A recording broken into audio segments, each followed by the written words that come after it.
ito ay rated SPG. Striktong patnubay at gabay ng magulang ang kailangan. Maaaring may masiselang tema, lengguwahe, karahasan, sexual, horror o droga na hindi angkop sa mga bata. Magkikita-kita na sina RJ, Lynette at Carlos sa kondo ni Zoe. Matutuklasan na kaya nilang magkasabwat sina Carlos at Zoe. Abangan natin sa Abot Kamay na Pangarap. Naisagawa ni Zoe ang plano nila ni Morgana na magpaawa kina RJ. Naniwala si RJ na totoong gusto ni Zoe na tumalon sa building. Nataranta ang mga taga-Apex nang mabalitaan nilang nasa rooftop si Zoe. Andun rin si Morgana, uma-acting din. Hanggang tawagan ni Annalyn ang tatay niya para ipaalam ang kasalukuyang nangyayari kay Zoe. Sumugod naman si RJ sa rooftop para pigilan si Zoe. Nakuha si RJ sa drama ni Zoe. Nagyakapan sila. Parang nabunutan ng tinik si Annalyn sa dibdib dahil kumalma na si Zoe. Nagbulong-bulungan naman ang mga marites ng Apex nung kumalma na ang lahat. Hindi makapaniwala ang mga kaibigan ni Annalyn na hindi pala tunay na tanyag si Zoe. Sabi ni Karen, grabe, kaya pala ibang-iba ang ugali ni Zoe kay Annalyn dahil hindi pala siya anak ni Doc RJ. Ganon din ang opinyon ni Nurse Ivan. Ang yabang-yabang niya, wala naman pala siyang karapatan sa Apex. Lumitaw na si Annalyn lang pala ang tagapagmana ng Apex. Sabi ni Doc Joanne, ang dami nang nangyari. Pero ito na ang pinaka-controversial na nabalitaan natin. Nagtanong naman si Doc Luke, kung hindi si Doc RJ ang tatay ni Zoe, sino kaya ang tunay niyang ama? Mga nagtataka silang lahat. Sina Annalyn, RJ at Zoe naman ay masinsinang nag-uusap. Kinukuha ni Zoe ang loob ni RJ at Annalyn. Pinaramdam naman ni RJ at Annalyn na walang magbabago sa pagmamahal nila kay Zoe. Kahit nalaman nilang hindi tunay na anak si Zoe ni RJ. Iyak nang iyak si Zoe. Nagpasalamat siya dahil maganda pa rin ang pagtanggap sa kanya ni Annalyn at RJ. Nagyakapan silang tatlo. Sa pagdalaw ulit ni Annalyn sa burol ni Justin, nagkausap sina Giselle at Annalyn. Kinamusta ni Giselle si Annalyn tungkol sa nabalitaan niyang pag-akyat ni Zoe sa rooftop. Ikinuwento ni Annalyn na nagkasundo na sila ni Zoe.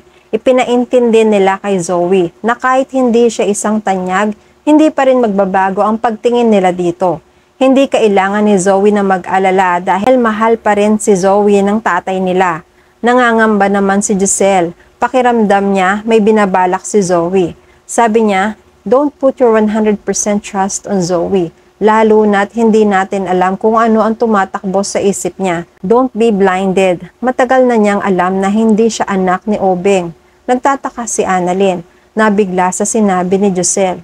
Po, paano po nangyari yon? Kahapon lang niya nalaman mula kay tatay ang tungkol sa pagkatao niya. Sumagot si Giselle. Bago pa mamatay si Justin, tinawagan na niya si Eric para sabihin ang mga nalaman niya. Alam na ni Justin na matagal nang alam ni Zoe na hindi siya anak ng tatay mo. Matagal na niyang sinisikreto ang katotohanan. Malay natin, baka natatakot siya na itakwil siya ni Obeng o baka iniisip niya na mawalan siya ng mana. Kung ano man ang plano ni Zoe, hindi natin alam. Pero nakakasiguro ako, hindi maganda ang plano niya. Kaya mag-ingat kayo. Nakakunot ang noon ni Annalyn. Pero Tita Giselle, alam na po ba ito ni tatay? Umiiling si Giselle. Hindi pa kami nagkakausap tungkol sa nalaman ko. Iniisip ko nga, baka ito ang gustong sabihin sa atin ni Justin bago siya mawala. Napapaisip si Annalyn. Ano kaya ang dahilan ni Zoe para isikreto niyang alam na niya ang tunay na katauhan niya? Nang makalabas ng opisina si Zoe mula sa drama niya kina Annalyn at RJ, nag-iba na naman ang reaksyon ng mukha niya. Tinawagan niya si Morgana. Pinaalam ni Zoe na nagawa na niya ang una nilang plano, ang utuin sina RJ at Annalyn para walang mabago sa pagtingin nila sa kanya. Tuwang-tuwa si Morgana. Tuwang-tuwa siya dahil hindi magbabago ang mana ni Zoe. Kung ano man ang mamanahin noon ni Zoe ay ganoon pa rin ngayon kahit nalaman na nilang hindi isang tanyag si Zoe. Nagtanong si Zoe, ano na ang susunod na gagawin natin, Mami? Sumagot si Morgana, maghintay lang tayo. Sa ngayon, ipagpatuloy mo lang ang pagiging inosente mo para patuloy ang tiwala sa iyo ni RJ. Huwag ka na matakot. dahil patay na ang lahat ng mga taong nakakaalam ng sikreto natin. Tayo na lang ang nakakaalam, kaya ipagpatuloy mo ang pang-uuto mo sa kanila. Samantala, nag-aalala si Carlos kay Zoe. Matagal nang nakaabang si Carlos sa pagdating ni Zoe sa kondo nito. Nung makita ni Carlos na andyan na si Zoe, sumabay siya sa pagpasok ng pintuan nung buksan ito ni Zoe. Biglang nagulat si Zoe. Anong ginagawa mo dito? Baka may nakakita sa'yo. Tinanong agad ni Carlos ang kalagayan ni Zoe. Okay ka lang ba? Bakit mo naman ginawa ang pagtangkaan ng buhay mo? Huwag mo yung gagawin ulit anak ha? Sumimangot si Zoe. Ha? Sira ka ba? Hindi ko gagawin yon.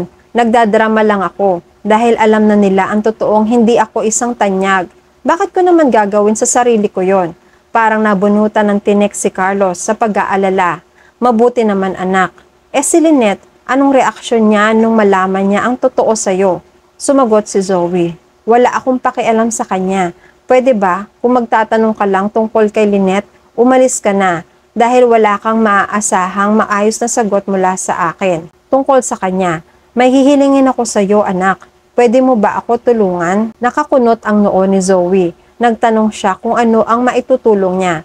Sabi ni Carlos, gusto kong masira sina Lynette at RJ. Tulungan mo akong mangyari yon. Naiinis si Zoe. Pwede ba? Tigilan mo na sila. Mag-move on ka na. Hindi ka na mamahalin ni Lynette dahil nabulagan na siya kay daddy. Masaya na sila. Umalis ka na. Gusto ko nang magpahinga. Hindi mapilit ni Carlos si Zoe. Pinagtulakan na siya ni Zoe na umalis na sa unit niya. Ang hindi nila alam, gusto ni na RJ at Lynette nakabanding si Zoe. Gusto nila makausap si Zoe para naman maramdaman pa rin ni Zoe na welcome pa rin siya sa pamilya Tanyag. Walang kaalam-alam si Zoe na nasa labas na ng unit sina Lynette at RJ. Nung mag-doorbell sila, nagulat sina Carlos at Zoe. Nagkatinginan sila na may halong pagtataka. Nagtanong si Carlos, may inaasahan ka bang bisita? Napailing si Zoe. Pinagtago niya si Carlos. Maya-maya ay pinagbuksan na ni Zoe ang tao sa labas. Mas lalo nagulat si Zoe nang makita niyang sina RJ at Lynette pala ang tatambad sa kanila. Hindi makapag-isip ng tama si Zoe. Pinapasok niya ang dalawa. Nakikiramdam si Zoe. Baka may gawin si Carlos na masama. Nag-uusap-usap sila. Nakikinig lang si Carlos. Pero hindi makatiis si Carlos. Sinilip niya si Lynette mula sa butas. Sinisilayan ang magandang mukha ni Lynette. At yan ang mga pakakaabangan natin sa Abot Kamay na Pangarap. Please like this video and please subscribe to my channel. At magkita-kita po muli tayo sa mga susunod pang episodes.